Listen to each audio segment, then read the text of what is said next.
Yeah. And I remember them they just asked a whole bunch of questions of how well I knew him, and I straight told them, I was like, he's a landlord. I don't know nothing about him. And they whipped out some FBI badges.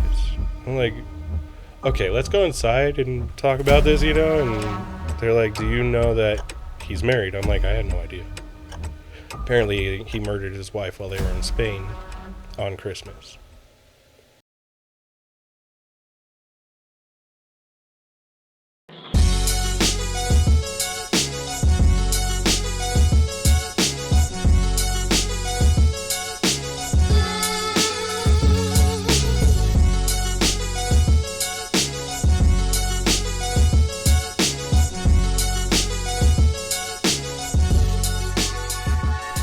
Aaron, thank you for coming, bro. Yeah, of course. Yeah, man. Happy to be here. I know it was very last second, but right. I appreciate you coming. Of course. I'm always here for you, Yeah, bro. I see you watching the clips and watching the premieres and everything, and I was like, man, that would be really cool. I thought to myself, earlier today and yesterday, I'm like, that would be cool. I wonder if bro would be down. So I really appreciate you coming last second. Yeah, of course. I'm happy to be here, actually. So. Yeah. Have you ever done anything like this? No, never. That's really cool, bro. Most of the time, it's always stuff with cars, Yeah. Trolling around in meets and stuff like that. I want to get into that. So I wanted to say, we met, maybe like 2 years ago? Yeah, somewhere around there. On First and Federal, and I'll let you kind of get into that. But I know that you owned your own mechanic shop, right? Yeah. On First and Federal, and that's where I was getting all of my work done. So yeah. You are very valuable in your trade. Right. You are very valuable in your trade. I can definitely say that you are a very dope mechanic, and I definitely hope that my audience, as it grows, it gets you some business. Yeah, that'd be nice. Because we got a little distribution deal, so we will be on Spotify and Apple and Amazon and all that stuff, you know what I mean? Yeah, very soon. So I'm pretty excited about that. I've been watching the evolution go so far. Yeah, man, it'll be cool once it's at its potential. I mean, we put a lot into this, so I really want to see it blossom, and it already is, you know what I mean? Yeah, so of course. It's cool. So why don't we start by you telling us a little bit about yourself? I don't know where to start, to be honest with you. Start with your name, brother. Aaron, all day. Started everything business-wise as a mobile mechanic back when I was like 14, 15. I have so much history. It's crazy. Where did you learn those skills from? Started by watching my dad. Like, my dad wasn't really a great teacher back in the day. Like, he was very much, you watch and you learn. If you miss it, you might see it next time.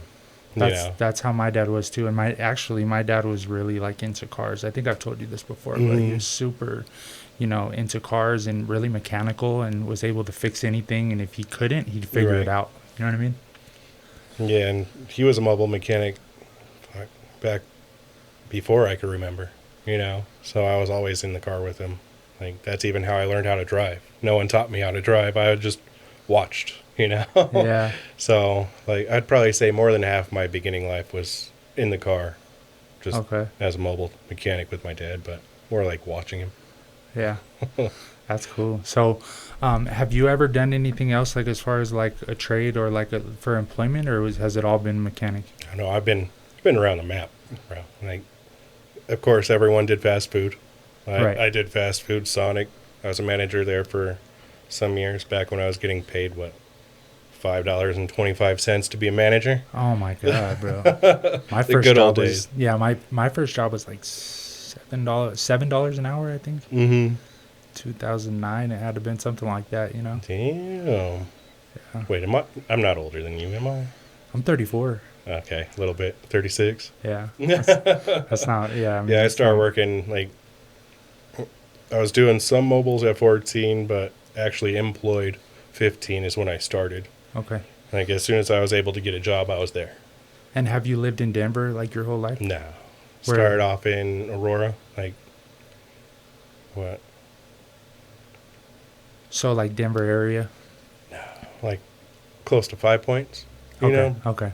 East side? Yeah. Yeah, okay. And then ended up getting evicted out of that house. I think I was 11 or 12. And then up in Thornton for a while, 112th in Colorado. Okay. It's a pretty nice neighborhood until some LTK moved in, you know? Yeah. God, that was about the history of when all my brothers started, well, all of them but one, started, you know, gangbanging and everything.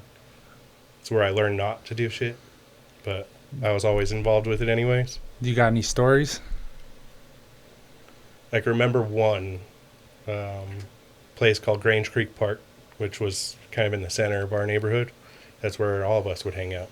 Like, want to go drink? Hang out at the park, bro. And I remember one day, it was my brother Eddie and my brother Steven. They ended up coming back to the house saying that they got jumped. So all of us headed back to the park and everything. Somehow they messed up and everyone learned where the LTK moved into. And I just remember all of us rolling. Well, I wouldn't even say all of us. It was mostly my brothers, and I hung out in the car. Just rolled up to their house and took care of business, you know. No one died or anything like that, but they got their asses beat pretty good. They were getting busy. Yeah, that was back when my brother, you know, got the 1% tat on his leg, and it was also a month later when he finally blocked it out. Okay. So that was going to be my next question. He's not still, like, into that, right? Nah. Is this an older brother? Yeah. I'm the youngest out of 4. Yeah. Damn. Yeah. So what was that like growing up? You have 4 brothers, right? Yeah. No, I got 3 older brothers. 3 older brothers. Okay. So what was that like being the youngest? I'd say it was stressful, you know. Like, if they got in trouble, all of us got in trouble. Yeah. That's how my parents got to at some point. And I just kind of learned what not to do off of them. Like, all my brothers got into drugs and everything. The worst thing I ever did was maybe sniffed a Percocet. Okay. You know? Yeah. Which I learned was the best thing of a feeling, and I learned to not do it again. Drinking, bro. You are lucky, my friend, that you. Yeah, I know. That you took it like that, because I did not. Yeah. I did not. I felt like it was the best feeling in the world, and I was like, I need more. I need more. I need more. Like, I couldn't. Yeah. Like, I was always afraid of getting addicted to something, you know, Mm-hmm. like at least heavy wise. And that was actually me trying to help one of my buddies quit doing coke. Okay. Like, I met him. His name was Dominic Duran back at the time. I guess he still is. Yeah. But I met him at a Grange Creek Park, and he was, you know, just sobbing at one of the benches and everything. And I remember walking up to him and asking him what was wrong, and he's like, I've been doing so much coke, I just want to kill myself. My grandma hates me. I told him, I was like, I don't know you, but I'm going to help you try to get over it. Like, I'm going to hang out with you every day, and we're going to figure this out. And oddly enough, he looked like my doppelganger. Like, you guys look just alike. So far alike that my dad stopped him walking, telling him to get in the car. And his grandma did the same thing to me like a week later. That's crazy. So you didn't know this person. You seen him at the park. Yeah. He looked kind of down and out. You asked him what's up, and he told you all of this, and you were just like, bro, we're going to kick it. I could tell he was like at the end, you know. Right, at the end of his rope, yeah. So somehow me and him, we clicked so quick that we were best friends throughout like the rest of high school almost. And I remember the deal he made with me is I'll stop doing coke if I can, you know, substitute it. I was like, you can substitute for a little while. And then one day I was like, dude, it's your last one. He's like, then do it with me. And that's when I was like, no, I'll never do this shit again. Like, I can remember laying down in the grass, and it wasn't even like a head high or anything like that. Like, my whole body just felt like it was on a cloud, and I was like, I'll never do this again. Yeah. Never again. Isn't that crazy how that works, right? Because it's your receptors in your brain, and then it tells your body like how to feel. Like, isn't that like when you break down the actual, you know, science behind these drugs and these mind-altering substances and stuff? It's insane, bro. It's crazy, like, to think that, you know, it has these effects on us, and the rampant problem in, you know, not only our country but in the world with drugs, you know.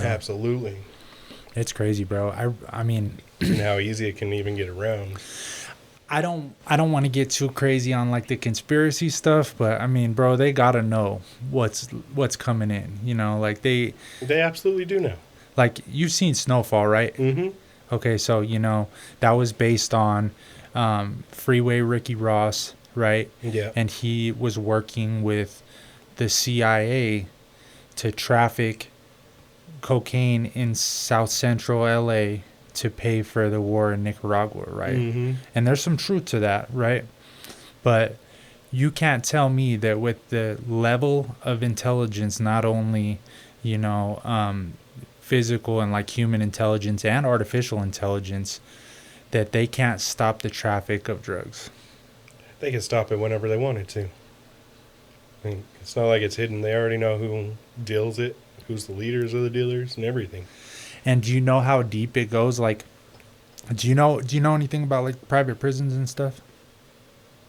I'd probably say to a point. Okay, so there's certain private prisons like, you know, Core Civic that owned Crowley and Bent County, and they owned Kit Carson in Colorado, right? Yeah. They met. There was a huge meeting in the 90s, right? And I'm not like, I don't know exactly when it was, but they met with the record executives and high ranking members of the government and the military, right? And they're all together in like a boardroom, and they're discussing, you know, the narrative of rap music, right? I mean, I could see it, yeah. You see what I'm saying? I can see it. So now that translates to, you know, you think about it, when did that start? In the 90s, right? Rap music became the vessel to implant the seed to the youth to start doing these reckless things. So not only the private prisons can make money, but the prison system in general. I mean, you got to think, bro, we got millions of people locked up in this country. It's a problem. We're the number one in inmates and everything in the whole world. In ratio, in per capita ratio of people, you know, imprisoned. Yeah, we are by far number one. What does that say about America, you know? The fact that they have too many rules and can't uphold them, but they want it to be that way. It's despicable, bro. It's crazy. I mean, I could say for myself, you know, like, I don't know if you've done. Have you ever been to jail or prison or anything? I've been to jail a couple times. Yeah. Not for long periods of time, but enough to. It seems like you're pretty smart, bro. Enough to know it sucks. Yeah. It seems like you learn lessons very fast, and I admire that about you. Well, I mean, you know, like... the one lesson I should have learned back when I was younger up until way sooner is to get my damn driver's license. You drove without a license for a while? I lost it. Well, I got it at 15. Right. Lost it at 15 and a half. How'd you lose it? Which time? I think it was 3 speeding tickets, and 2 of them were with no insurance. Okay. Were you into racing back then? Like, were you back ever? Then, all the way until now. Okay. I got it in my blood. Okay. All right. Okay, so tell us about that a little bit. Like, can you tell us some experiences that you've had in you know, that world? Because I don't know nothing. I've never been to the worst experience that I can actually point out, which is the reason I lost my license for the longest amount of time. 16, 17, we created our own car crew. Okay. And it was filled with, you know, the fastest cars that we could get. But in order to stay in the crew, you had to start a police chase and evade the police chase. And to stay in the crew, you had to do it like once a month. So all of you manufactured a police chase, high speed chase. High speed, low speed, wherever it was. I mean, we just had to have some kind of proof, which was usually a picture. You know, like, here's the cops, and then another picture of them having no cop. How big was this crew? I want to say there was about 12 of us. Really? How long did this go on for? A year and a half. And did any of you get in any significant trouble? Oh, I did. You did? I did. Tell us about that. What happened? So, it was just a random night. Me and my buddy Frank, we were just chilling at his house. We had What the hell is that red wine? Big old jug. Glass jug. I know what you're talking about. I want to say, I can't think. I can't think of the name of it, but Carlos Rossi. Okay. Like, we would drink that like almost every other day. And this night, I think I left my charger at my house or something, and we were only like 2 miles away from my house. And I was like, I'm gonna head home, get my charger, and come back. He's like, I'll cruise with you, not in the car, like side by side kind of thing. And so we get to my house, I get my charger, and we're heading back, and we're racing down Irma and Thornton. And then I think in my drunken stupor, I didn't realize what was happening yet. Like, all I know is he sped up because I thought we were just playing with each other, you know, so I kept going slow because he had a slow-ass car compared to mine. He sped up and then all of a sudden cut me off and turned right into the neighborhood. And I tried to turn it with him.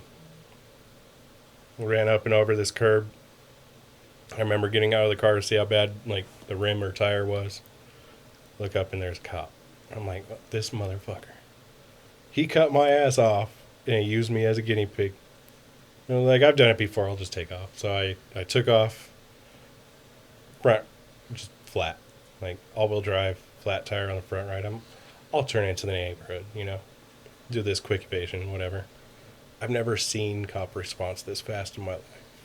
Like, it's almost like they knew what car was running from them. All the streets going up Irma blocked off into the neighborhood by a cop. Turn on to 104th. Same thing, every single turn off. Do you think that, I mean, was that you that they were targeting, or maybe, I mean... Yeah. Yeah. Okay. Absolutely. Like, that car kind of, like, had a name for itself. Oh, you know? Okay. And then I just remember I was like, I'll make it into the neighborhood eventually. So I just sped the puck up. I kind of lost him for a minute, but then when I made this right turn to get into the neighborhood, I was too drunk to realize what I turned onto, which was the highway. And this is like 2 a.m. You don't do that. Like, the highway is the dumbest thing to be on for any kind of chase at 2 a.m. Mm-hmm. It's always a neighborhood. Like, if you're on the highway, run to a neighborhood, get into it. Like, as long as it's one that you know, like, don't hit no dead ends, no nothing. Get in and get back out. Especially now, because there's so many cameras. Yes. Back then, there wasn't that many cameras. Like, the only thing they had was the radio. Like, their helicopter, they rarely even used it back at the time. Right. But it's like they say, you can't outrun a radio. Yeah. You can if you don't make the bad choice. Yeah. I made the bad choice turning onto the highway. Like, remember, I turned off the car, kind of tossed the keys on the hood, and I was already outside on the ground, you know, waiting for them. They beat the fuck out of me. Like, no breaks given. Like, I was hit by a police baton, like, at least 12 times. I was bruised from the top of my neck down to my butt. Damn, bro. And I remember them saying, we're going to get you for all the other times you ran. And I can remember telling them, I was like, there's no proof of me ever running from you guys, you know? And that's kind of what ended my evasion career in a car.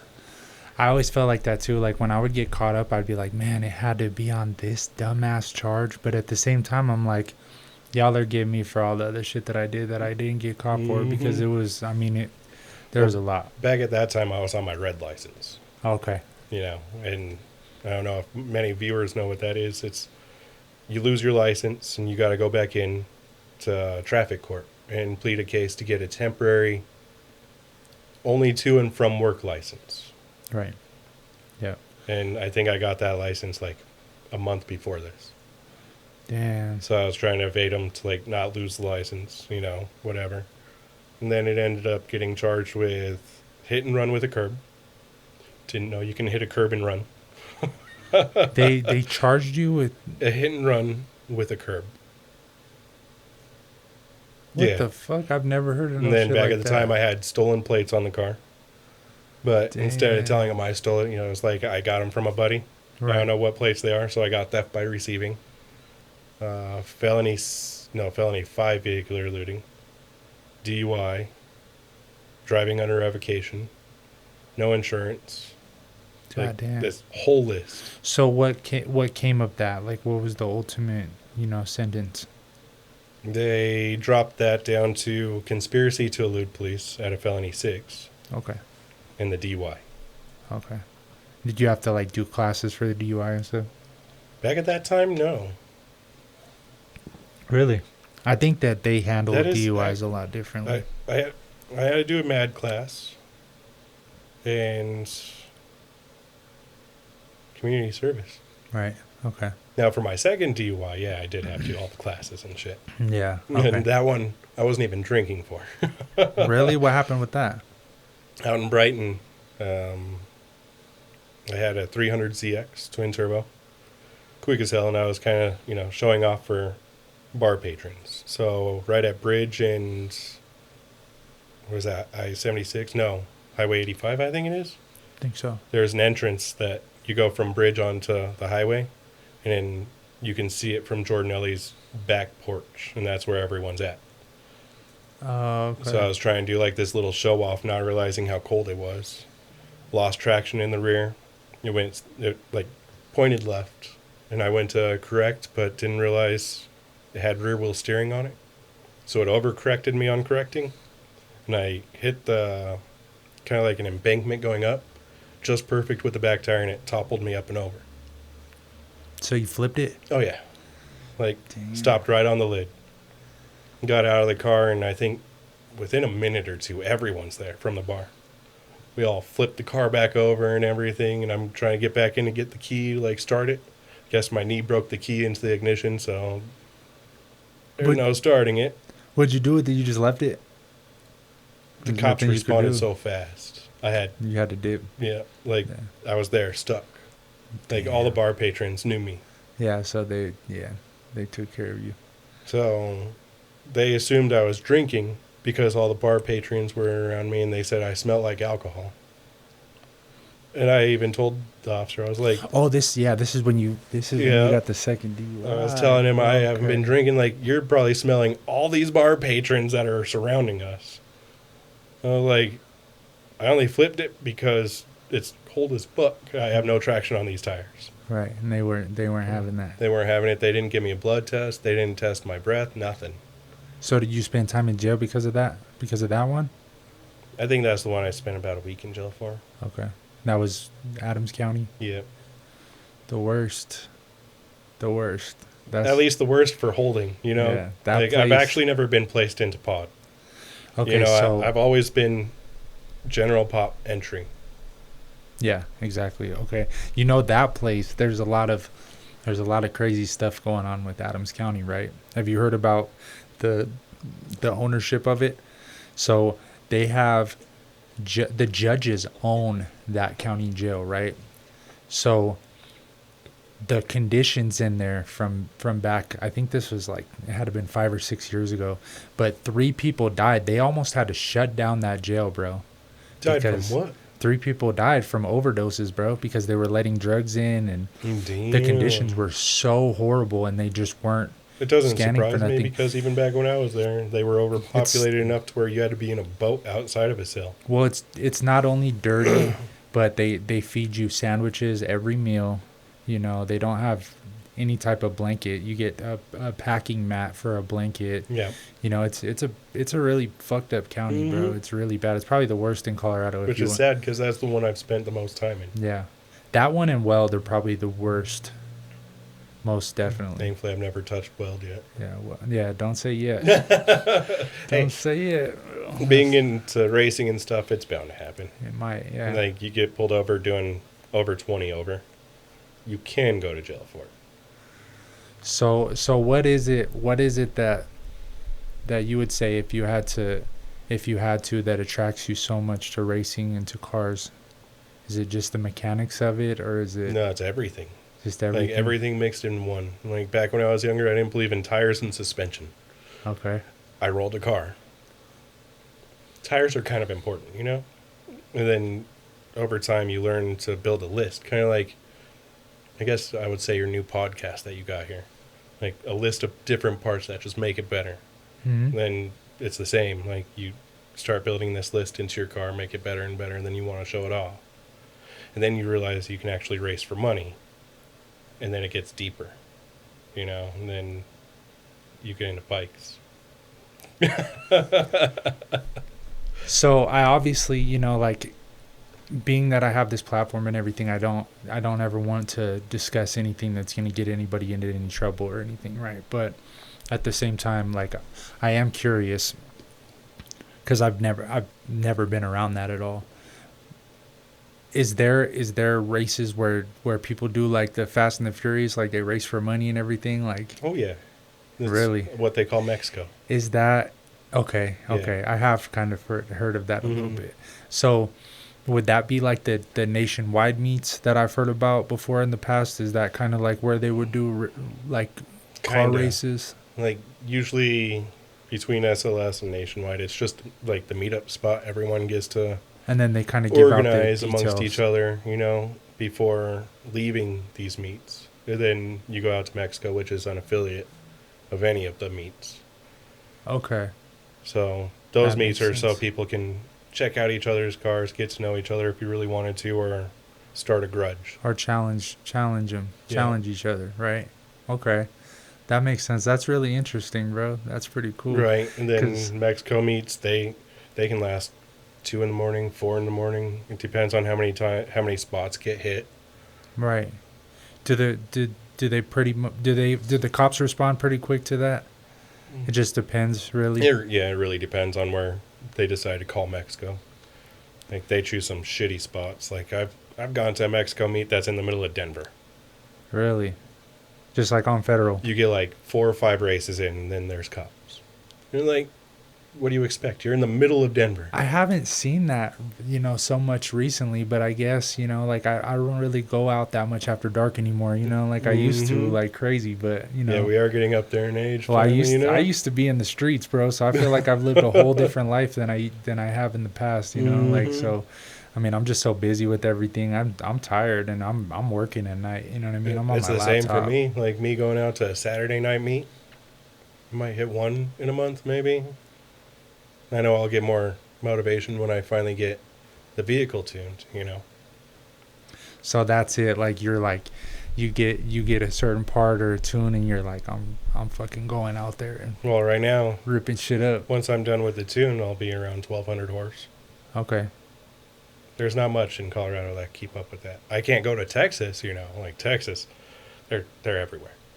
But out here in Colorado, it's like you run into maybe 1 or 2 in a night that are around the same range. Okay.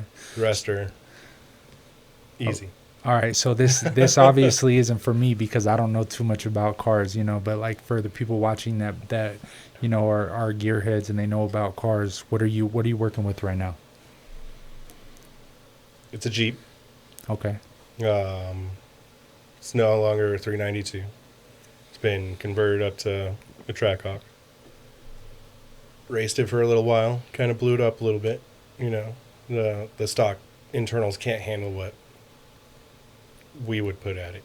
Like Right. It's great for a drag strip, only because you're running it like 1 or 2 races, letting it cool.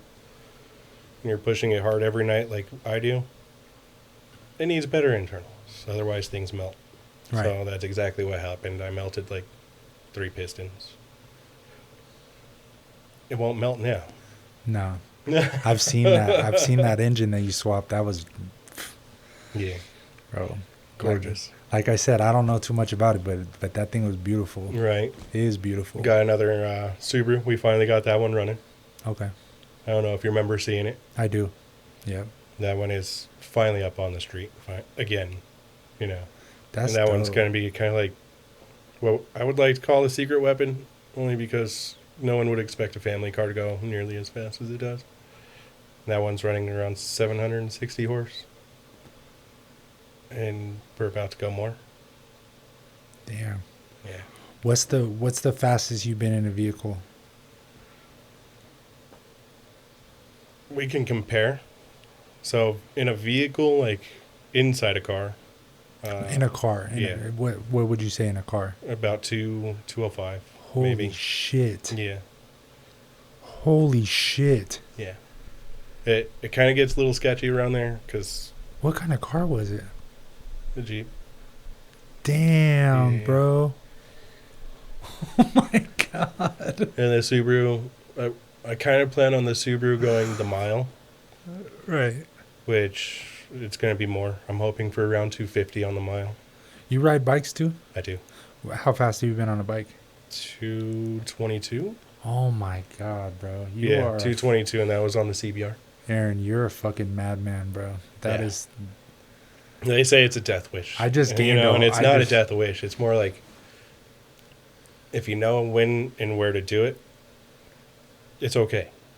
The ones that you do, sadly, do perish on the highway or something, it's because they're just being stupid. I just gained a whole new respect for you. I can't even believe, I'm the type that when I see people zoom around me, I'm like, fucking dumbass, I do the same. But, you know what I'm saying? But when it's you, it's being a biker and I see a biker doing it, in certain cases on traffic, it's like, you're a dumb motherfucker. But I've done it too.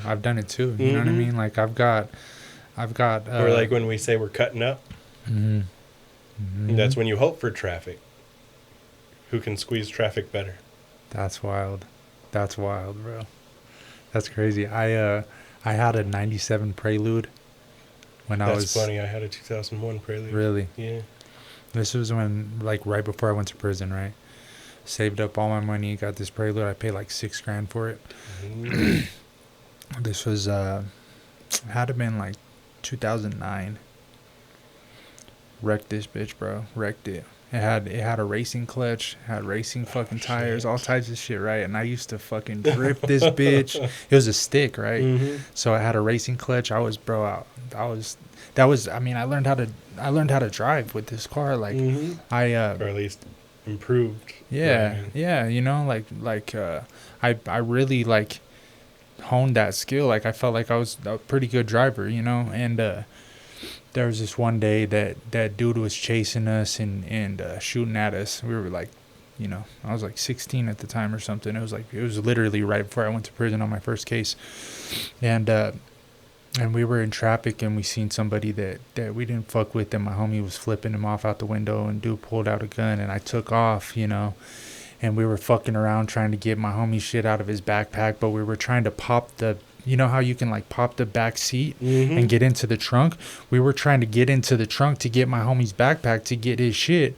And as we were doing that, the dude shooting at us, bro, I tried to take a turn going 70, went straight into the ditch, bro, and he just kept going. You know what I mean? So that was my first significant car wreck, and it was totaled, bro. The whole front end, it was gone. That's impressive. Yeah. It was...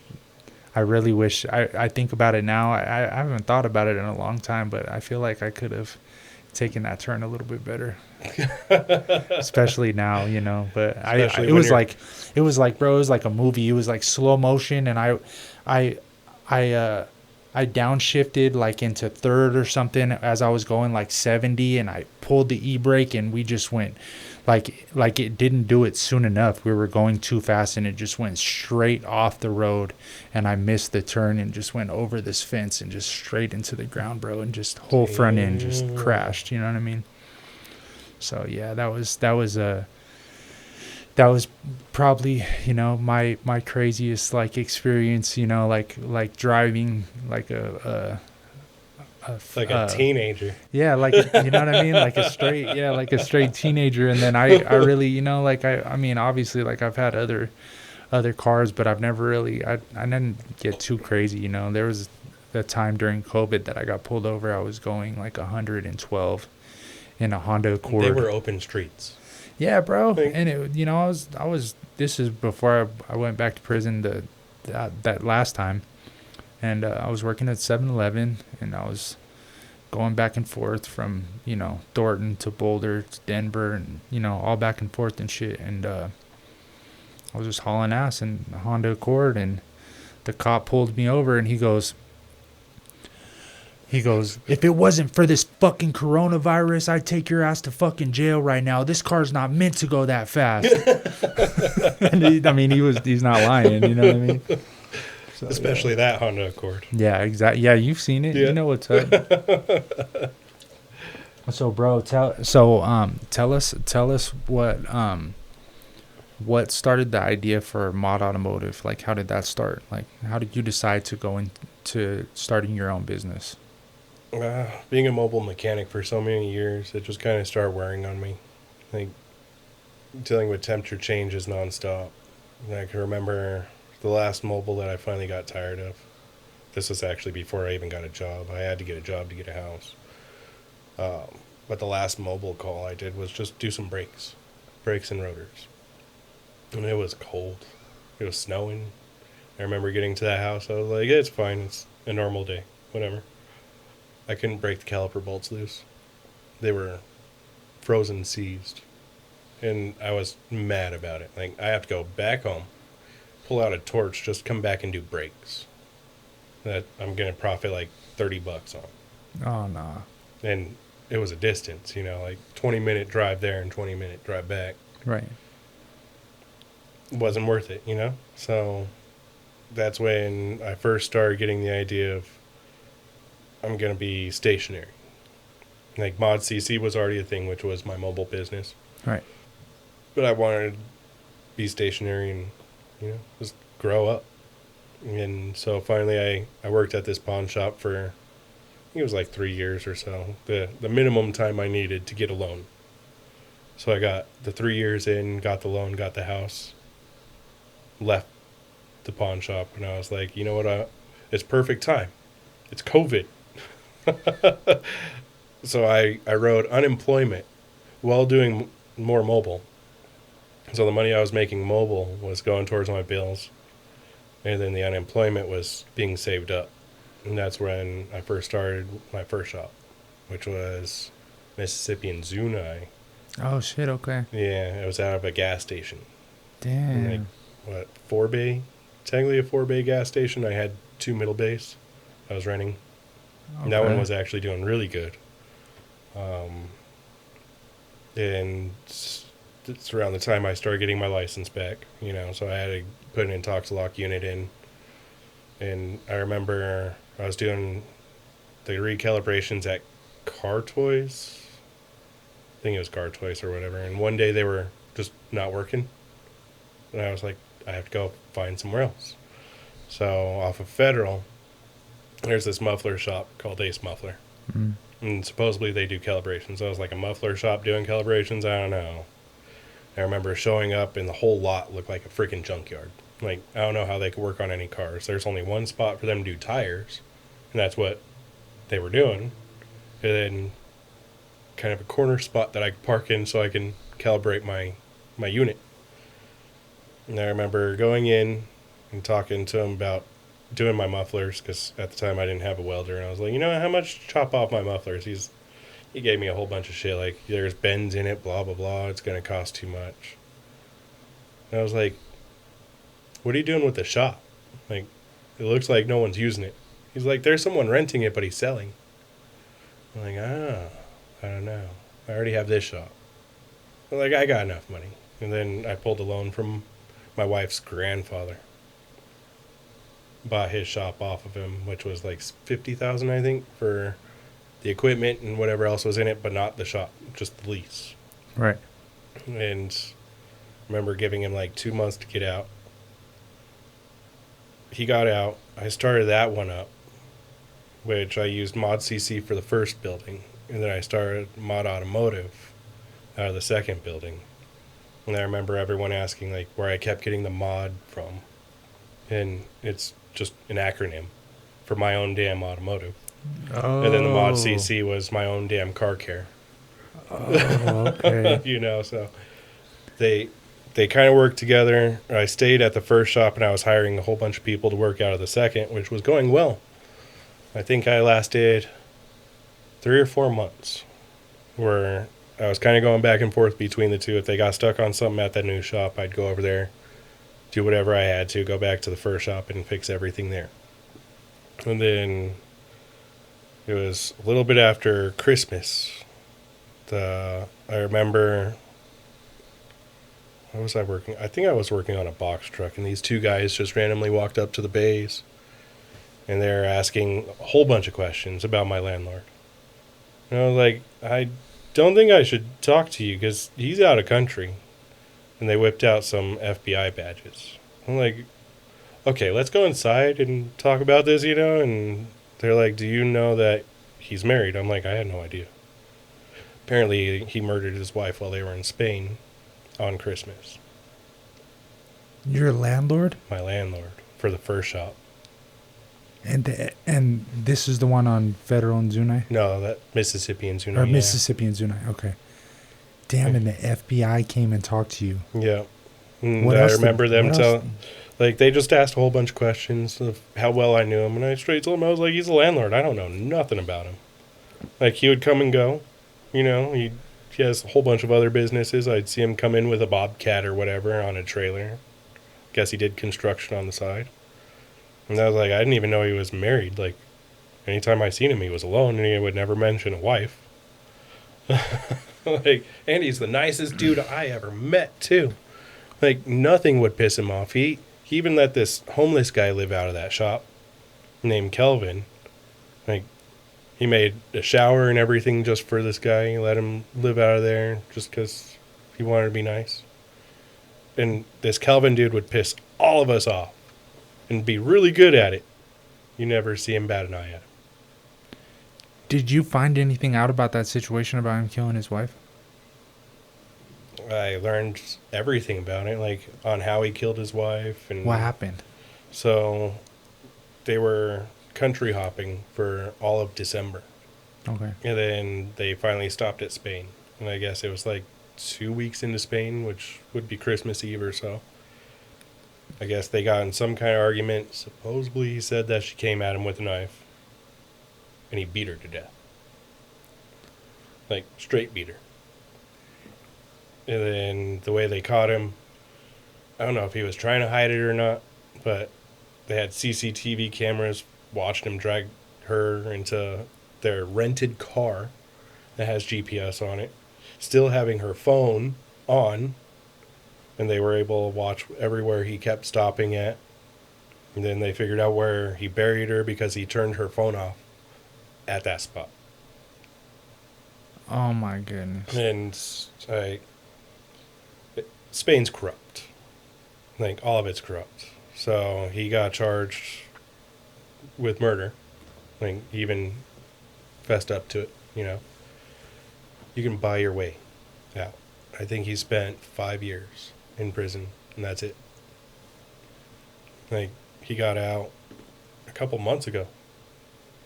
Damn, and the FBI was in Colorado asking you, like, what's up with this dude? Because he ended up flying back. Okay. And then he was at the shop for like 2 or 3 days. But he was being like really quiet, but he acted like nothing happened. I didn't know nothing happened. And then all of a sudden he disappeared again. And he was just around you, like, just flew back he from flew burying all the way his back wife here. And then shit. once he figured out he had a warrant that they were actually going to extradite him with, he chose to go back to the airport, turn himself in, and go back. So he came out here to take care of a whole bunch of business, which he had like 6 buildings. Just to handle his affairs or whatever, pretty much. Mm-hmm. And he got lucky because he had this best friend that handled all of it for him. Like, all the stress of everything in the U.S., he sold all of his businesses for him, sent him money, did everything he had to do to take care of it. But it put that guy under so much stress, he almost killed himself over all of it. Wait, so which guy? His name's Don. Okay. Which would be his best friend. Oh, his friend. Okay, yeah. okay. That's crazy. Okay, so what happened? So after that situation, what happened to the first shop on Mississippi and Zunai? Like, what? It ended up being sold. I left that shop right after the FBI came because they told me, well, if any media comes around, you can ignore them. You don't have to talk to them. I was like, my business is like a year old. Right. I can't do that. So I closed that shop and dedicated everything into federal. Okay. And then how... So after that move, you switched everything over to the federal shop, and this was around COVID? No, this was like the end of COVID. The end of COVID? Okay. Mm-hmm. Did COVID affect business for you? Or would you say in a good way? In a good way? Yeah, because most other shops were actually closing because fear of getting COVID. You know, Right. and we're considered essential workers. So And you were allowed to just stay thugging open it. all day. You were just thugging it. Yep. Taking Yeah. it all in. I was like, man, we're making bank. Like, no one else is open. I'm taking care of all this.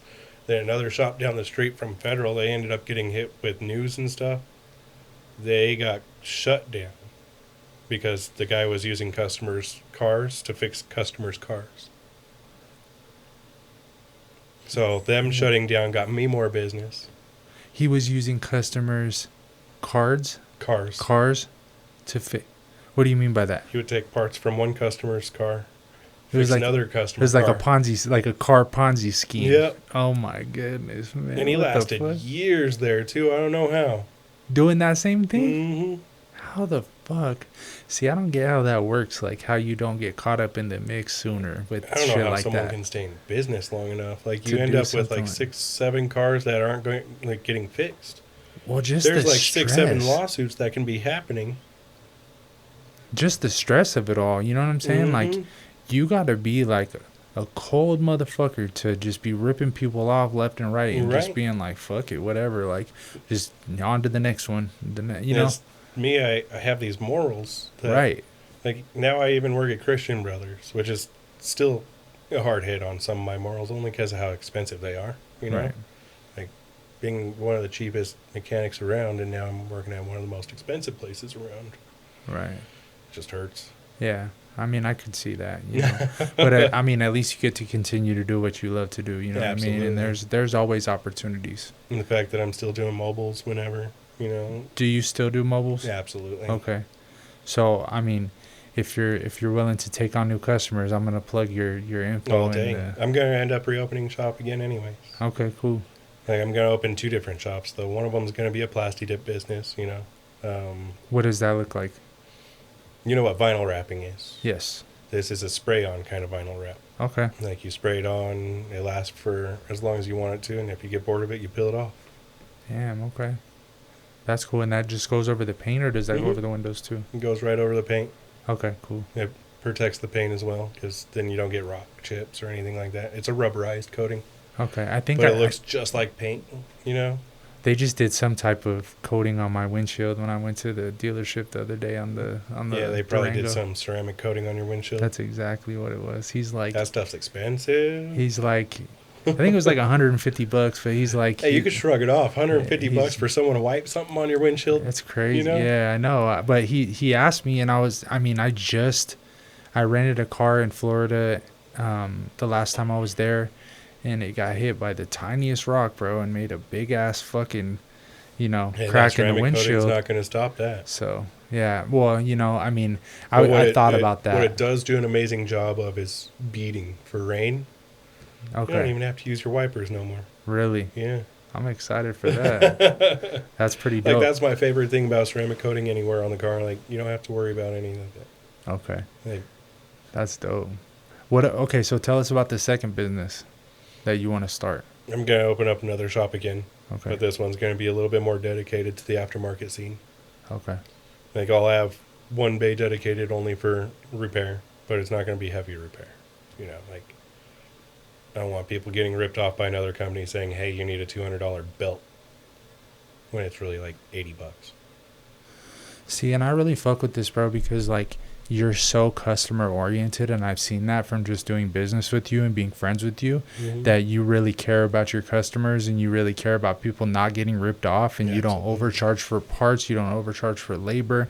Like even when we didn't know each other, Mhm. you didn't fucking try to finesse me, or you weren't on bullshit. And like, I'm not trying to toot my own horn, but I'm pretty good at seeing that shit, Right. you know, for what it is. And that's, I mean, I try, I try a situation out like that, you know, especially going to somebody for my car. And if Mhm. I feel something's off with their vibe or their presence, or the, the way that they act or whatever, I'm like, fuck this shit. You know what I Right. mean? But with you, I could tell right away, that you were a genuine solid dude, and you really cared, and that you were always on the move and always busy. But like when I talked to you, you were really down to earth and like really cared, and Especially when I finally did stop. yeah. Yeah. So what's the timeline like with this business? Like when would you like to have these two businesses open? I'm probably in about 2 years. 2 years? Yeah. Like, the first year is going to be gaining out of the debt from the first shop. Like, I racked up a good amount of debt from it because I don't charge. Obviously, I don't charge a lot, so mass money out of it wasn't really a thing. Like I made enough to where I can cover the shop, my employees that I was overpaying, and then myself. Is that something that maybe you would reconsider with this new one, like the prices, maybe just putting, like maybe a little bit more of a premium on them for that, or are you going to try to stick with the same business model? I guess I just kind of think of it sometimes because like the economy has been going a little bit more on the expensive side. I think right now the average place is charging like $210 an hour for labor. Yeah, and I was at $150. I might go up to $160. Right. Something like that. You got to price in the. But I think the difference this time is since I'm not going to be doing heavy repairs, it's going to be more like just in and out kind of things. And I don't really plan on hiring someone else. I might have someone for the Plastidipping side, but it's going to be just an office person and myself doing all the repair work. I had learned my lesson about having like bad mechanics, how many comebacks I had coming back from bad mechanics, and hoping they would get better, trying to teach them to get better, and they wouldn't learn. Yeah, and I guess like, it's harder to get somebody that's as experienced as yourself and doesn't want to charge an arm and a leg for their work. Well, the hard part is trying to find someone as experienced as me that's not dedicated somewhere already. That's not doing their own thing, or that's, yeah. It's either they're doing their own thing or they're getting paid very well where they're at. You know what would be cool, and this is just an idea, but like maybe starting your own like side apprenticeship program that you dedicated like a day a week to. Right. On the side. You know what I'm saying? I've always been willing to apprentice anyone. Like that was a thing at the shop. You've seen plenty of apprentices come through. I'm telling you guys. It's just the ones that get dedicated. And I always tell them, like, you're not going to get paid a lot, or if at all. Like, knowledge, just free.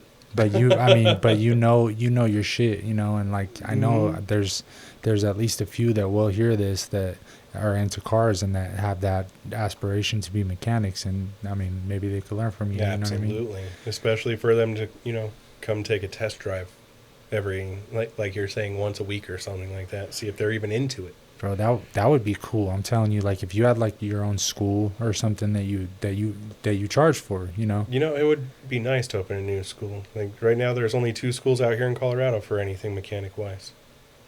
Telling you, bro. And both of them have a bad reputation. And I'm sure that you could probably find somebody that's as experienced as yourself that would be down to maybe co-op that with you. You know what I mean? And that maybe would be awesome. Maybe take, another day, so then you got 2 days a week. You know what I mean? You could run the school and then maybe get another person and 3 days a week, and then you could have somebody managing it. Too is you don't have to have a degree in school for it. You just have to have enough knowledge to take the tests. It's like a nursing program. Like you have to be able to pass the exams, and that's it. And then you're a mechanic. That business is very interesting, bro. I don't know nothing about it. I just have these business ideas all the time. You know what I mean? Right. And that's one of the biggest things that we've kind of always talked about. Yeah, most definitely. I love talking about. I could talk for hours about absolutely. That stuff. So, are you still trading? Yes. Yeah. Okay. Like not as heavy as I used to, but absolutely, I'm still trading. Okay. Right now, I'm trying to figure out how to keep crypto as a good thing, but we all know it's falling right now. But I've kind of hit a point where I think I thought about this last night or the night before. There's always a stock exchange crash. We're having a crypto crash. Correction. There you go. Yep. It's all, I mean, I wouldn't say it's like a crash. I mean, it's a calculated correction. You know what I'm saying? Most viewers and people looking at it, they'll probably see it as a crash, the end of crypto. It's like, nah. Well, we're just waiting until we hit that stopping point. That's the fear greed meter. You know what I mean? And we're deep on the fear side right now, And while everybody is, obviously you got to do your own research, and nothing that I say on this show is financial advice, but Never. you have to, these are the times where legends are made, and a lot of money is made. And if you can leverage, you know, an amount of money that you're willing to lose in these times where everybody's in extreme fear mode, you can make a lot of money when the market goes back up. You said the best words on it too. Money that you're willing to lose. Yes. Yep. Like that's always the biggest thing. People, they come into a thing that they're going to make money and they put their savings into it. It's like, don't do that. You know, not everybody can be a financial genius like Roaring Kitty. You know what I'm saying? Like he did put his life savings, but he knew what he was doing, you know, and he made a bet and he had the community behind it. It was a perfect storm. You know, it's really a dope story. If you guys haven't watched that movie Dumb Money on Netflix, definitely go check that out. That's a really good movie that I've watched multiple times, that I've studied. You know, it's a really good to watch these movies just to start out if you don't know anything about investing, just to get a feel for these things. My mentor actually, my trading mentor, gives me a lot of advice on just movies to watch sometimes. You know, when I first started, he's like, go watch The Big Short, go watch Margin Call, you know, these things like, or go watch Wolf of Wall Street. Rewatch Wolf, because I've seen that. You know what I mean? But now that I trade, watching it is a totally different thing. You know what I mean? And really, all that it is just having the right mindset and not, you know, like circling back to what we just said, not risking something that you're not willing to lose. And that's something I feel like I always did very well. I never spent my rent money. Yeah. I never, you know, I did lose a lot when I first started. Definitely a lot. But it wasn't money that you didn't need. Yeah. It was, you know, it's for the bigger picture. You know what I mean? And it worked out. You know what I mean? It doesn't happen like that, unfortunately, for everybody. Not everybody is as disciplined, but that's why when somebody asks me to put them on, or they're like, teach me how to trade, I'm like, well, you know, what's your budgeting like? Like, what's your credit like? Like, these are things that you have to learn, because if you're not disciplined in those areas, what the fuck makes you think that you're going to be disciplined when it comes to trading? Especially when someone thinks that they're going to make money fast out of it. That's what it is, bro. That's the guise. That's the disease. That's the hypnosis that everybody's in, is like the get rich quick scheme. And I see it all over YouTube. Turning $100 into $1 million in 30 days. It's like, no, that don't happen. No. Like, they have the accounts and everything for it, and you can't even start trading, like actual trading, not futures or stuff like that, without $20,000. Right. Like, no, with full margin, even with futures. I mean, if you unless you're using their margin, right? But if you had full margin, I mean, you're talking a few grand at least to trade one micro. To make a couple $100, you gotta put, you know, 5-6 grand in your account. And what I'm trying to discipline myself on is getting the 20K again. Since I spent it all onto the shop and stuff, I need to rebuild the 20K to get back into my day trading. Right. But not spend that 20K at all. Right. It's whatever I have after it. So 20K would be like a savings your buffer. Account. It'd be your buffer, right? Okay. And not use leverage. Right. Not use leverage. I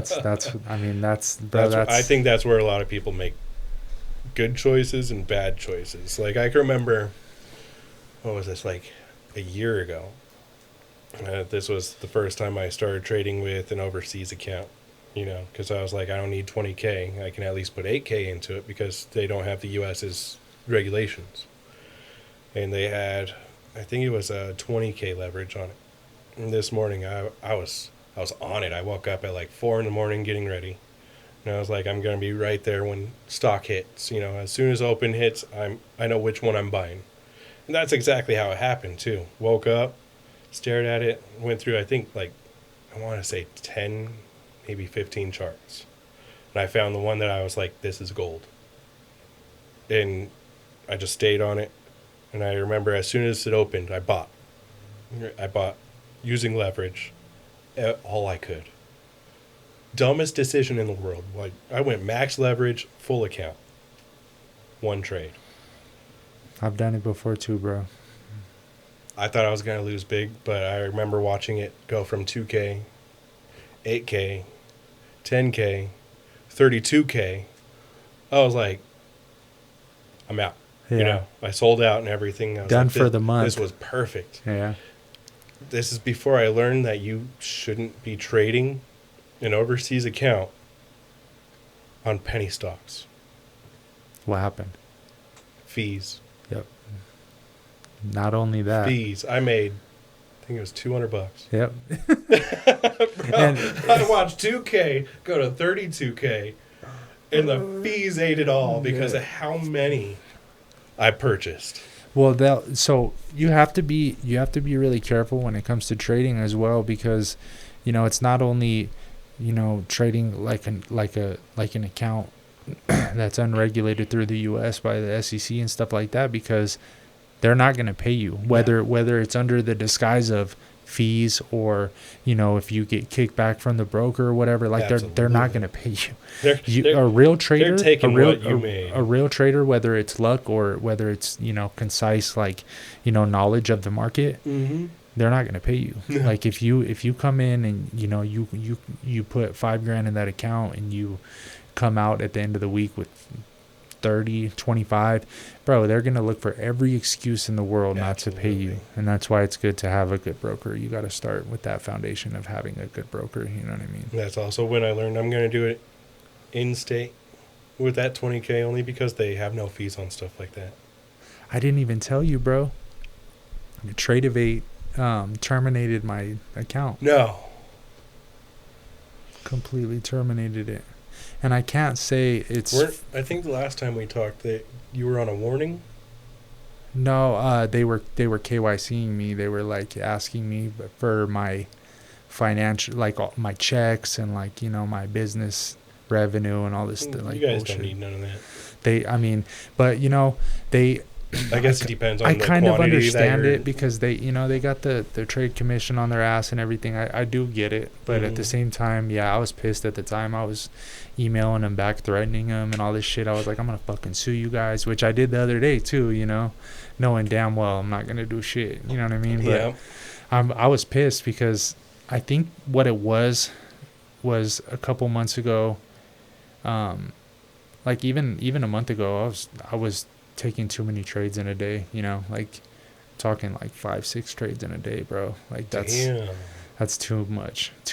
And there was a couple of days where I lost, you know, I'd build up, you know, I'd put a couple thousand in the account, 5K in the account. And then I'd, you know, and this is either previous winnings or, you know, money that I have saved, and I'll put it in the account and then I'll double it, sometimes triple it, sometimes quadruple it. And then I'll lose 12 grand in one day. That's like, listen to how that sounds. That sounds so crazy, right? But it's happened where I've built up my account and done that. I've done that more than 5 times, more than I can count on one hand in a day, maybe even 10 times. But it's what they call blowing up the account. It's and you know what? I want to say 75% of the time it's on a Friday. And that's the reason that I'm even FOMO. saying this is what FOMO. All day. Oh my God. Say that again. Bro, so bad. And I really, you know, because I have a lot of people that are interested in trading. They hit me up all the time, you know, because I post content, like not as much as, you know, like people that make trading content, but I post screenshots on Instagram and on Snapchat and stuff like that. And people hit me up all the time and ask me about trading and everything. And I'm actually mentoring a couple people right now. I have a couple students that I'm mentoring, and I'm still doing my mentorship, you know, with my mentor, which I'm going to continue to do for as long as until he tells me we're not doing it anymore. You know what I mean? Because he's so damn smart, bro. Shout out to John. Right. He's a smart motherfucker, dude. He's cool as shit too. But yeah, bro, I say these things. What are your average times a day of trading? What's that? What are your average times of the day on trading? You know what? It really depends because the times in question that I was just talking about are times where I would lose my discipline and I'd be down $2,000 or whatever. And you're holding?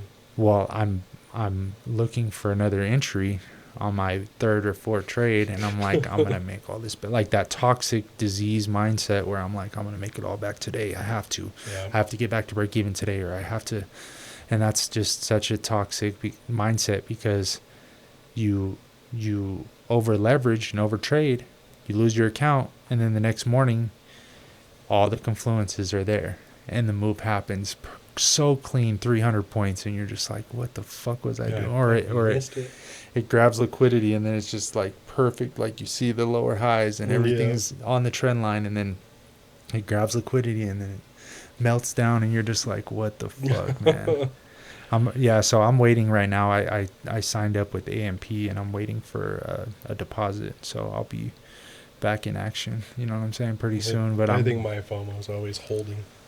Yeah. Holding when you should give up. That's another thing too, right? Is but you know, John has really put me on game with the runners, right? Like I always trade with micros, right? Mm-hmm. We're gonna get really into the trading talk right now, but you know, some people might not understand this, but you know, you use what's micro contracts, and that's the smaller version of minis on futures, and it's, you know, for each micro is a tenth of the mini contracts, right? So you use that and you can break it up better, right? So like, instead of using one contract to where you can't close partially, you use 10 micros, right? Yeah. And then you can close 8 of them at your take profit, and then you can let the other and two you're still run. letting 2 ride. Either let it run, or it gets stopped out or break even, or it gets stopped out in profit, and then, you know, you're golden, and you just have potential for more profit, right? So what do you think about this whole Epstein is Satoshi Nakamoto narrative right now? You know, I actually haven't been following it. I decided to stay out. Only because how many people have been coming out to light. It's still like a disbelief, I guess. In the whole files, or? The whole files. I've been talking about it quite a bit on this show, and I think that it's important to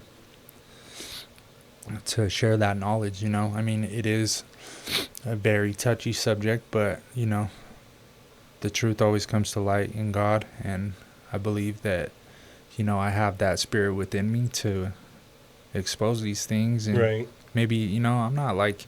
It's like the YouTube one you just posted, yesterday? Was it yesterday? The one about Epstein? Yeah. That was like 2 weeks ago, yeah. That was 2 weeks ago? Yeah. Yeah.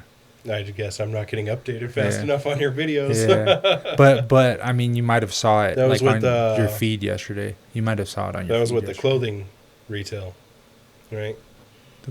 Getting a donation and him saying "fuck you" and sending it back. That was today. Yeah, bro, I was sitting right here. That was today. That was like an hour before you showed up. Right. Yeah, just sitting right here.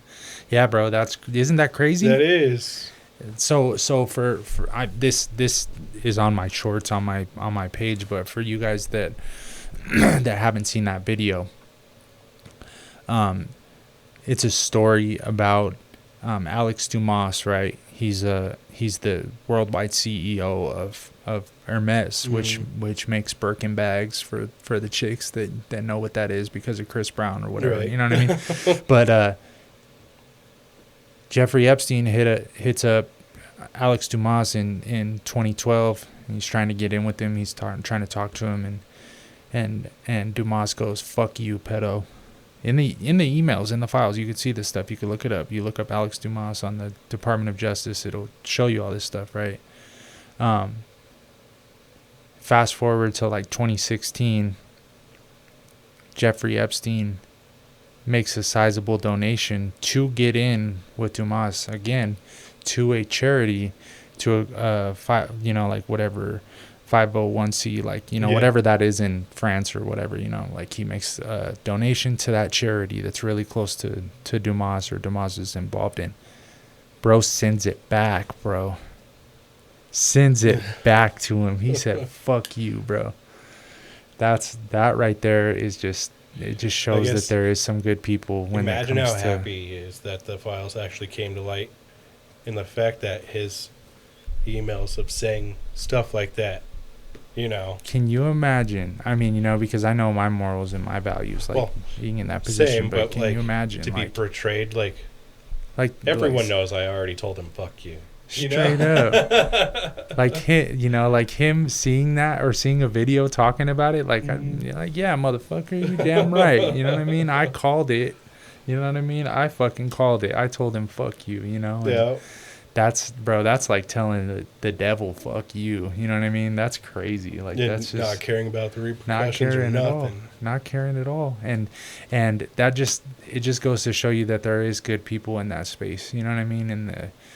And that just with all the satanic things that go on with the fashion industry, it really just it shows you that there is something good, and that's just such a refreshing thing to know. It's not just the fashion industry either. It's everything. Oh, it's everything. But I'm just saying, like, you know, there's a lot of bullshit with YSL and Balenciaga with their, I don't know if you know about that, but their ad campaigns are very satanic. Not only, but they show, you know, imagery that's not okay about children and stuff like that, you know, and like. So with that stuff going on and the people that running that being, you know, in that same realm of Epstein and everything, it's just a really refreshing feeling to know that brand, like that guy stuck up for what's right. You know what I mean? So that's really, I don't know. It's crazy right now. They're, you know, it's just like they said a couple years ago, they're saying that Elon Musk was Satoshi, and that they're saying all these people are Satoshi, and now it's Jeffrey Epstein, and that's the narrative, is that he's Satoshi Nakamoto because he made a contribution to Bitcoin or whatever. But you got to understand something. This dude was fucking involved in everything, bro. Absolutely everything. Like no matter where you turn, he was in it. We're talking about world leaders from the Middle East to China to, you know, probably everywhere but Russia. You know what I'm saying? He was involved with the world leaders. He was probably even in Russia too. He was, I mean, with somebody. You know what I mean? I don't, you know, it seems like Putin's pretty, you know, like strong on being against him or whatever. But I mean, who knows? You know, like, yeah, it wouldn't be the most surprising thing that we've heard in all of this. But I mean, he was involved in that. It was, you know, human cloning. It was, you know, the food system. All the emails from 1999 to 2002 are totally gone, completely gone. And then there was one that slipped through talking about the 9/11 Shadow Commission. You know, so he was, I mean, come on, bro. Like it's really scary. It's scary to talk about, but you know, like shit, somebody's got to say that, you know. It should be bringing a lot of people's eyes into the light, you know, like if anything. But most people are just gonna try to turn a blind eye to it and act like it never happened or something. Did you see Jim Carrey? Yeah. What do you think about that? Surprising. Do you think that it was somebody else, or do you think that? What do you fall into the whole conspiracy thing around it? I think it was him. You think it was him? There's only like very few reasons why someone, you know, turns around on a career the way he did. Right. You mean like with him coming out and saying like that the nation shouldn't be kidnapping children and all that stuff? Mm-hmm. So that's what I think, right? Like when I've learned that when actors start wanting to tell the truth, they put themselves into the bad light. That way they can try to disappear. What's that? The original actor for Transformers. Shia LaBeouf. Yes. Same thing. Love him. They don't randomly go psycho. They don't. No, it's a controlled project. Like there's a whole nother conspiracy behind the whole acting scene, you know, like I don't know if you've ever heard the fact of all men have to have some kind of gay role in at least one movie in order to stay in the business. Well, it's a humiliation ritual. Mm-hmm. Right? That's why all of these actors have to wear dresses and they have to act like women. And not to mention, at least one time. And if they do that, if they're doing that on camera, imagine what they're doing behind the scenes. Just imagine what they're forced to do behind the scenes in order to stay there. And it's not, okay, so I'm not saying that, I'm obviously not saying that Jeffrey Epstein controlled Hollywood, right? I'm not saying that. But there's enough. levels to this shit, right? There's levels to this shit. So there's somebody above him in all of this, right? Come on, bro. You know, there's somebody above him, right? Mm-hmm. So being that there is somebody above him, that's what I'm saying. So when You're now up into like the world leader. It's not Yes. like Yes. presidents and stuff Yes. like that. You're now Yes. into the. And I'm not even gonna. You're entering the eye. I'm not even gonna get into all of that because that's something I don't want to really touch on. But that's what controls even all down to Hollywood. They're servants of these people. You know, Mhm. these people are the controllers of the world, and it's been like that back since they were very prominent figures in England, and it translates all the way until now. I mean, it's the same families, and that's all I'm gonna say. But it's all roads lead back to one place. That's all I'm gonna say. It's deep. It's the same. I just find it interesting that you've kept up on it. Yeah. People like us keeping up on stuff like that. That's where it's surprising. Yeah. I go deep, bro. Reasons like this is why I've had a lot of people tell me I'm a very smart person, and it's like, no, I read. Well, that's the thing. Me too. Me but too. I right? don't read the news. I don't either. I read books by people I respect. Mm-hmm. Right? People I respect and that I feel like actually have something to teach. I'm not just gonna read some bullshit. I'm not just gonna read a book just for fun or whatever. Like, I'm trying to learn something. There's a purpose behind it, right? There's purpose and intention in my motivation to learn, right? So mine is always just a rabbit hole, bro. That as well. That when we're talking about conspiracies and the rabbit holes, they go very deep. Mm-hmm. And I'm talking, I've been down them all. I've been down a lot of them. I've been down a lot. Like, I could go on for hours. We could talk till midnight. For years, just yeah. reading up on them, and then I think it was in the last 5 years I kind of stopped, because in my view it's like I can't do nothing to change it. Well, you can't, but there's power in information. So I feel like if you understand the evil of the world, you can do your best to avoid it, right? Oh, you can definitely avoid it personally, but then when you follow that rabbit hole further, you also know you can't inform. You can't. I mean, you can't, like, I say that I like to be careful about talking about this shit, and then I'm like, oh, but I know this and this and this. Like, come on, like, but I mean, I believe in Jesus and in God, bro, and I feel like, good always outweighs bad, and the righteous will prosper always, So, is it me to judge what's good and bad? I wouldn't say so. I mean, that's up to God, but at the same time, I mean, I can have my own opinions. That's why God gave me what's between my ears, you know what I mean? So I definitely don't think that a lot of the things that are going on in the world today is okay. I don't at all, and I don't agree with it, and I don't fuck with it, and I think that we're heading towards something really big, bro, like something really big. And I know that we always say that, if you look back in the past, I mean, right after 9/11, everybody's like, oh, it's gonna get worse, we're going to World War III and da-da-da-da-da, and like they're saying that to this day. So for the past 25 years, it's been the same narrative. I mean, we are definitely closer than we ever have been. Right now. Yep. Like with everything happening in Israel and all that. What do you think about this stuff with what we were discussing a little bit earlier, like with Iran? I think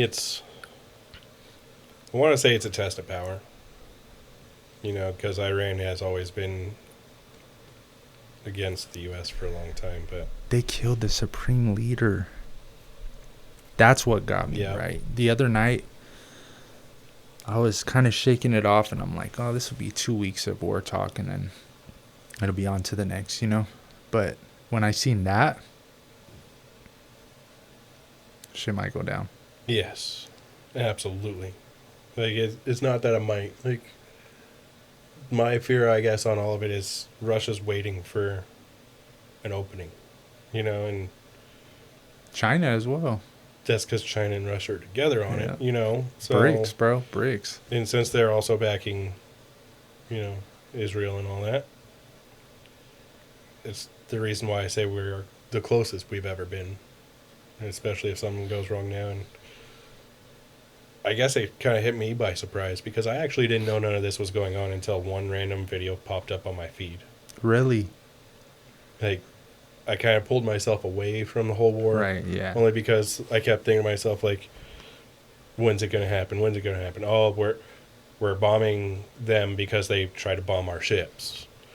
And that's why a whole runway's gone. And then I hit a point where it's like, well, it's not going to happen. You know, like, it won't.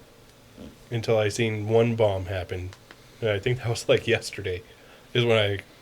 Oh, the bombs were flying over Dubai. Yeah. And they hit an oil refinery in Dubai. That's wild. Which makes no sense, because Dubai is not part of any of it. I feel like You it know. was.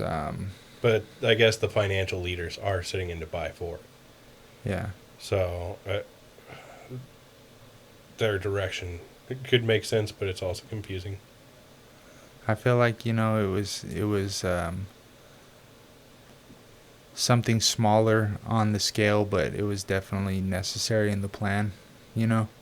They closed, I read something today saying that they closed the biggest oil channel in the Middle East today. No shit. Yeah, so we'll I didn't see what read happens about with that. one yet. See what happens with that. I'm going to do a little bit more research. I'm actually working on getting a data terminal for myself. My mentor has one, and I'm working on getting a PC that has a data terminal. So it's like the fastest you can get the news, and it's like the most updates of everything that's going on with geopolitical or economic news, you know. Yeah, all that's... Did you see that? It's needed for many things, especially trading. No, most definitely You know. with trading. It has to, Yeah. I mean it's Like, if your It's- data can be coming in quicker than my laptop can get it. It's a confluence. it's a confluence, you know, Yeah. and it's all in one place. So I mean, it's just like, you know, you're just checking the terminal, you know, and it's right there. It's right there off the press. You know what I mean? Like right when it happens. So Even I It's- don't have anything reactive like that. I'm Yeah. also not wanting to pay for it either, because it's like, it's very. even if I get it a couple minutes late, at least I can follow a trend. Yeah, it's But expensive, but it's a I little mean, late it's to follow the trend when you won't hit a home run off of it. it's good for a confluence. You know what I mean? It's Mhm. definitely good for a confluence. I think that we're definitely gonna see some shit. We're gonna see gold hit 6,000. I'm definitely trying to capitalize off of those moves for sure. Right. We're gonna see some more red with, you know, with the indices market. We'll see, you know, the Dow Jones and the Nasdaq, the SPX. I feel like the stock market as a whole is going to. We're gonna see some more red in the coming weeks we until definitely will. until the economy fixes itself, which could be months. And it might get bad. I mean, you know, I showed you I got cooked on options, bro. Well, you got to on remember Google. right now, Cooked. especially coming into war, Yep. other things go up. Yep. Like, I know it sucks to Palantir. say war is a bad thing, but it also comes up for good things too. Financially, yeah, there's going to be a lot of winners, along with losses, you know. But you just have to know where you're aiming on your trades. Yes. Targets. I mean, if Like, you I remember in COVID, have to plan. the first investment I ever actually made was for a mask company. Really. Absolutely. I remember I started trading before COVID was COVID. Right. I just remember I was watching stock market trades, and then I was watching news, and then something came on my feed about, I think it was China's case. They didn't call it COVID yet. They were talking about people getting sick, and they were like shutting down airports and stuff. And I kept thinking about it. I'm like, I mean, that's a lot of masks. So I started researching mask companies, whoever made masks the most, you know. So I started doing some investments into those. And I remember when it finally hit the U.S., and then all of a sudden, all of the stocks were plummeting. Every mask company stayed up. Yeah. Every single one. Yeah. And I was like, this is great. This is great. That But was it sucks to, like, profit off of everyone else's loss. But at the same time, I mean, that's what we're in it to do, right? Is like we don't make these decisions that move the market. We just react to it, right? So that was very smart on your yes. on your I mean, like, I don't want to talk about the gains that came out of it. Like, it was great. It was good. I was able to run my shop right for a while off of it. Exactly. And I mean, what better a move could you have made except maybe to invest in Johnson & Johnson or Pfizer before, it's we're trying to watch who was going to come up with the vaccine first. Yeah. That I remember watching, trying to like sift through all these companies of who's making a vaccine, who's trying to make a vaccine. Bro, at that time, I was on my way back to prison during COVID, right? This was the end of COVID. This was 2021. They were threatening us in prison, telling us that if we didn't get the COVID shot, that we would get our visits taken away, that we wouldn't be able to get visits. I'm dead ass serious, bro. Guess what? Never got it. Neither did I. Never got it. I would be on the phone with my mom and my lady and my lady's mom. I got married. And I'm like, I'm not doing it, bro. I want to have kids. You know what I'm saying? I'm not, I don't trust this shit. You know what I mean? Yeah.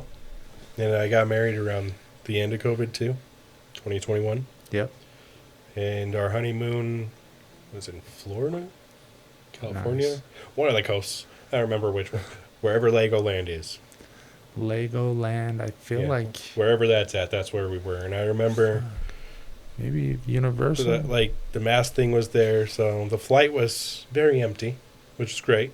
Right. But I remember she wanted to go to Legoland, and they had a big old sign in front saying no entry without vaccine.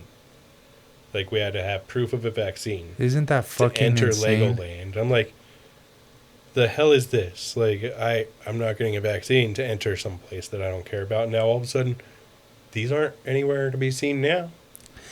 See, and this just brings it back full circle, bro, because, I don't mean to keep referring back to the files, but, bro, at the same time, it's like they were discussing, Did you see anything about the bird flu?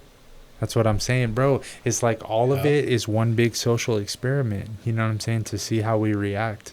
I don't know that for a fact. Well, I'm going to say that right now because this is going to be on YouTube, and I do not know that this is all for educational purposes, and this is, you know what I'm saying? But no, I can remember when I was younger, my dad's best friend, he was getting deep into, conspiracy theories, and I remember he said they were constructing a new strain of the bird flu that was supposed to be passed around to lighten the load of population.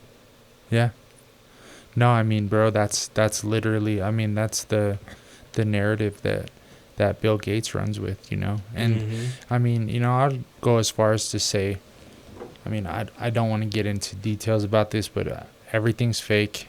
I don't believe anything I hear.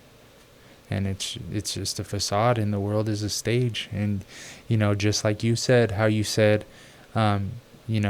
you tend to not get too wrapped up in it. I like to educate myself, but I don't get emotionally wrapped up into it because I don't, all you can do is focus on what you can control. And that's what I put my emotions into is what I can control, because that's all I can do, right? That's all we can do is just worry about ourselves and, try to maybe position ourselves. And that's really what it is I'm just I'm playing chess all day long. Every time. This, I was explaining this to my employee earlier today. I'm like, you're protecting this, and this is all that you have, and this goes this way, and this goes this way, and this, this piece goes this way, and this one goes this way, and these ones only go this. You know what I mean? Like you're constantly, you have to position yourself sometimes 20 moves ahead. Yeah, absolutely.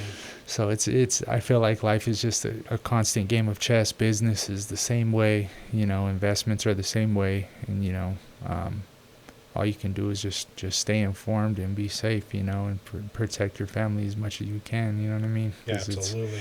This world's coming down, and it's crazy, bro. It's really crazy. I just find it amazing how many things that we've survived through now. Bro, seriously, like it's really amazing that we're even here talking right now. Yes. kind of like a surprise. I don't know. I thought I was going to die years ago, so. I didn't give myself past 21 when I was on the streets. Like when I was a teenager and I was doing all my bullshit. I like didn't give myself past 25. Yeah, when I started, especially when I started selling drugs and carrying guns and doing all the bullshit, like I really didn't think I was gonna live to be 21. Like if you asked me when I was 15, I was like, I'm not, like I thought, especially like after I got in my first like that situation. That wasn't the first time by all means, but that situation where I was getting shot at and I crashed my car, like that. I don't think I ever told my mom I was getting shot at, but that's my bad. But sorry, Mom. Yeah, sorry. I don't think I mentioned that detail ever, but that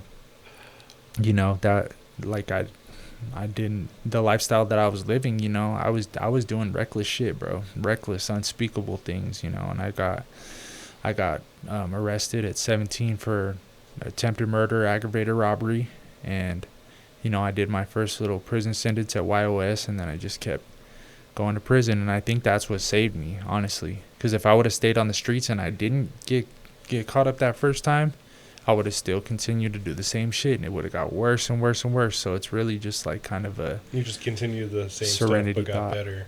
Yeah, it got better. I feel like it took me a couple times. It definitely took me a couple times, like, going in and out and dealing with the hardships of the different situations. So I fell into drugs a little bit, but See, that's where I have a hard time feeling with you. Is I can't imagine being locked up that long. Like, bro, when I was in there for a week, but I was in general pop for a week.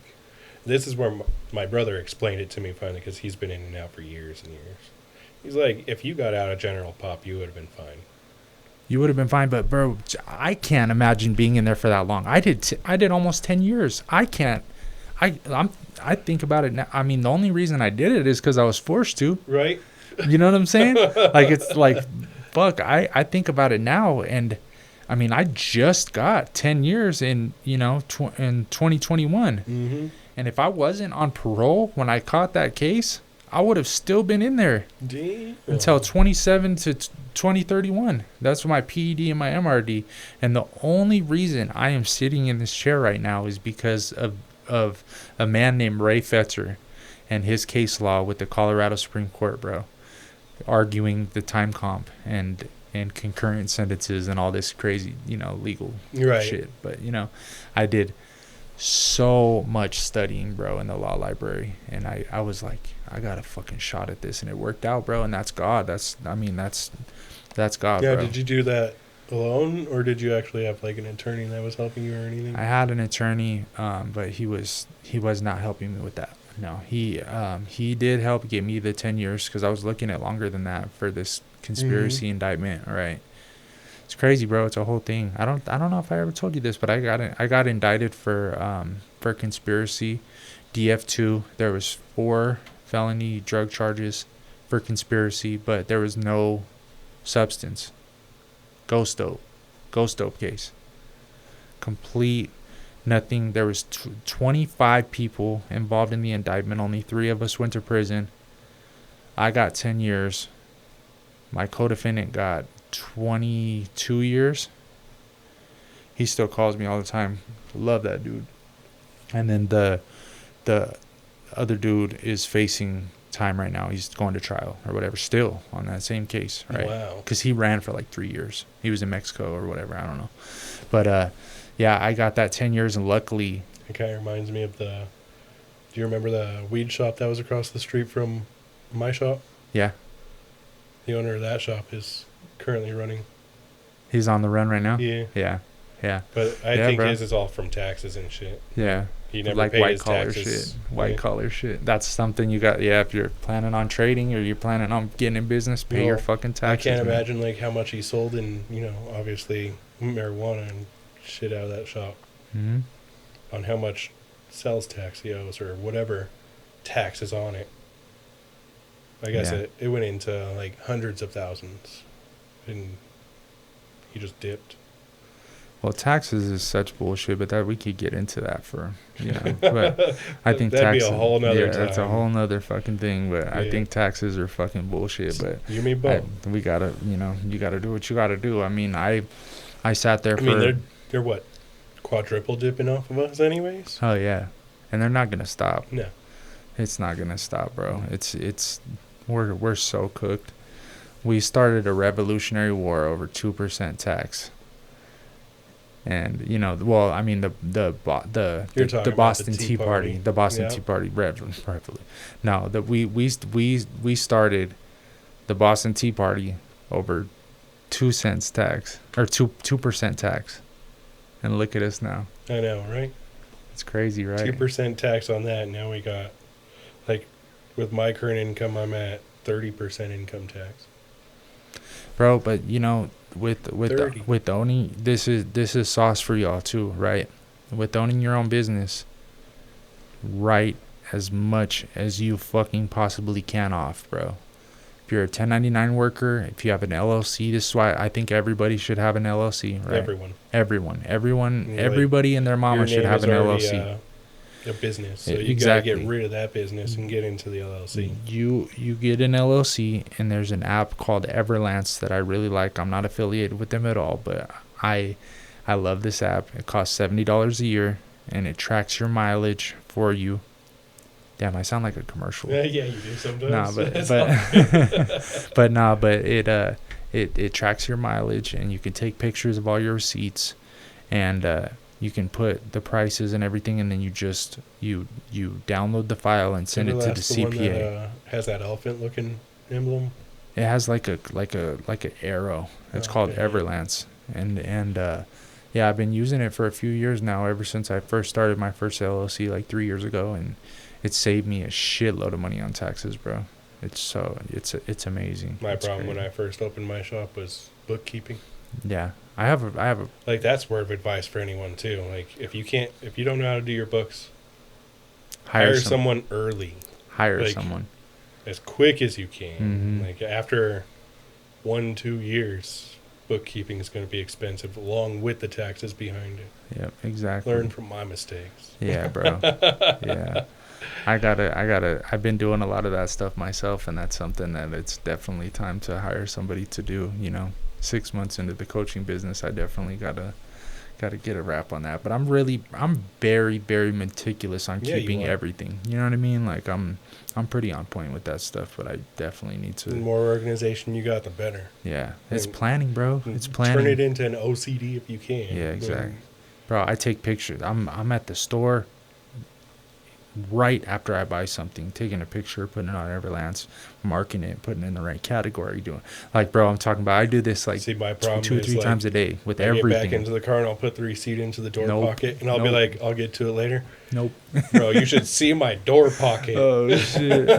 Hey, but I used to keep the receipts. I'm not doing that no more, bro. I had this same, like you said, OCD thing, you know what I'm saying? And I would keep the receipts, and I have this big old box, and I'm not doing that no more, bro. It's crazy. We're in a whole new generation. They say to keep your hard receipts for X amount of time. I think it's like 3 years, at least 3 years of backlog. I'm not doing that no more. No. We're in a new age. That's too much. Like, too many fucking receipts, bro. We should have like an auto delete, like after 3 years it starts auto deleting everything past that. Yeah, that would make more sense. Yeah, I mean, I just keep it on that app, bro, and then after the year I don't got to worry about it, and it keeps the file. I got the file in my email. If I need to go back, it's whatever, you know what I mean? But yeah, my CPA is cool. Shout out to her. She's cool. You know what I mean? She's definitely saved me a lot of money on my taxes, bro, and it's amazing. But yeah, bro, so I definitely appreciate you coming. Of course. If you like, I know that there's going to be some people that would like to hit you up for the mobile mechanic. Do you want to let the audience know where they can contact you? Yeah, absolutely. You can get to me at darkcloud350@gmail.com. Later on, I can give a phone number for texting and stuff like that. I figure it's probably not a good idea putting that on YouTube. Yeah. Yeah. I mean, you can blow up my email all you want. You said private emails go through easily. Right. You said darkcloud315@gmail.com? 350. 350. Okay, darkcloud350 So that's at actually a mix gmail.com. between my old favorite video game, Dark Cloud, and one of my favorite engines, which is a 350 block. Okay. I see you. So I see you. Dark Cloud 350, two of my favorites mixed together. That's dope, bro. I'm gonna plug your info into the description of this video, so anybody that wants to connect with you or get, mobile mechanic services in Denver, definitely hit up Aaron. I could vouch for him myself and say that he is a very good mechanic. He knows what he's doing. Fair priced, great dude. So definitely hit him up if you need anything done, or need advice on anything car related. I'm sure he wouldn't mind to help out with that. But yeah, bro, I appreciate you coming on such short notice. Hey, thank you for inviting me anyway. It's been a great talk, man. Thank you so much, been. bro. Thank you so much for coming, bro. And I wish you the best in your business endeavors from this point, brother. Thank you. You too. Yeah, for sure. Thank you, brother. Thank you. Right on, my boy.